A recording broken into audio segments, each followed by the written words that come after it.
सिर्फ सोच सकता है नेहा जी कि मैं अक्सर सोचता हूँ तुम मिलो कुछ बात हो जाए, घिरे बादल घने से और फिर बरसात हो जाए। मैं तुमको साथ लेकर कार से जब घूमने निकलूं कि पंचर हो सभी टायर वहीं पर रात हो जाए। ये लड़कों की तरफ से था। अब लड़कियां क्या करती हैं? वो अक्सर बाइक पर मुझको बिठा कॉलेज पहुंचता है। अच्छा। मैं उसकी प्रेमिका हूँ, वो यही शायद समझता है। अच्छा।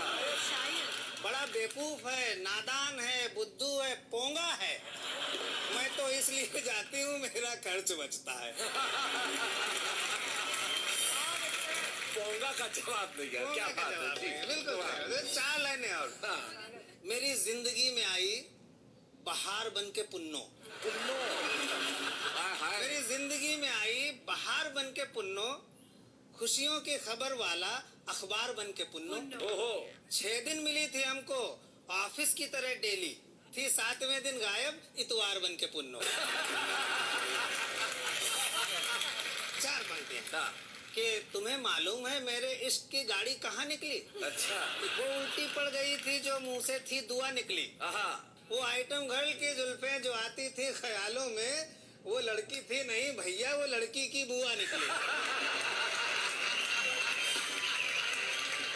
एक सत्य घटना पर आधारित छोटी सी कविता सुनाता हूँ जी। भगवान कसम सत्य घटना पर आधारित। आज तक हमने झूठ नहीं बोला, आज भी नहीं बोलेंगे जी। कुछ साल पहले की बात है, मेरी शादी नहीं हो पा रही थी, तब मैं क्लीन शेव रहता था। ओह जी, बिल्कुल आप ही की तरह।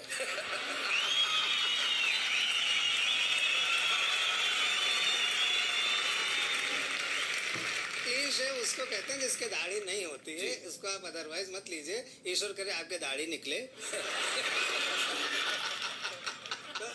सुनना सब लोग, थोड़ी मस्ती लीजिए।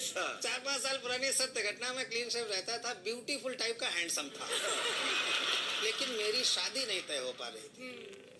होती नहीं थी। ससुर पूछता था क्या करते हो, हम कहते थे कवि। कहते थे वो तो ठीक है लेकिन करते क्या हो?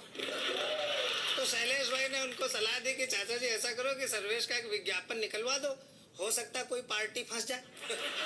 तो मेरा वैवाहिक विज्ञापन, जिसको हिंदी में मैट्रिमोनियल कहते हैं, तो अच्छा जी, उस विज्ञापन में मेरी उम्र 28 साल छपनी चाहिए थी, लेकिन वो गलती से 82 साल छप गई। उसी से कविता तैयार हुई थी, आपके सामने रखता हूँ जी। कि पिताजी को हमारी शादी का ख्याल आया, इसलिए उन्होंने हमारा वैवाहिक विज्ञापन निकलवाया, लेकिन अखबार ने मेरे बारे में पता नहीं क्या नापा, मेरा वर्णन खरीद बिक्री वाले कॉलम में छापा। शायद अखबार मेरे अस्तित्व के मामले में कुछ धोखा खा गया, इसीलिए तो मेरा वर्णन निविदा सूचना के बिकाऊ माल में आ गया। निविदा सूचना को हिंदी में टेंडर नोटिस कहते हैं। अब मुझे खरीदने के लिए निविदाएं आने लगी। एक में था माल कितना पुराना है। जो खरीदते हैं उसकी जानकारी ले सकते हैं। दूसरे में था क्या जहां है जैसा है वहीं से उठाना है। तीसरा पूछ रहा था मशीनरी की क्या कंडीशन। तीसरा पूछ रहा था मशीनरी की क्या कंडीशन है, और चौथा जानना चाह रहा था क्या एक बार ट्रायल करने की परमिशन है। पिताजी को लगा मामला तो संगीन होता जा रहा है। अच्छा खासा नौकरी शुदा विवाह योग्य बेटा लगता है बिगड़ी हुई मशीन होता जा रहा है। इसलिए पिताजी ने अखबार को उसकी गलती के मामले में कंप्लेंट दर्ज कराई। अखबार ने भूल सुधार की और अगले दिन मेरे बारे में सूचना किराए के लिए खाली में है। कई किराएदार आए, कुछ तो साथ में एडवांस तक लाए।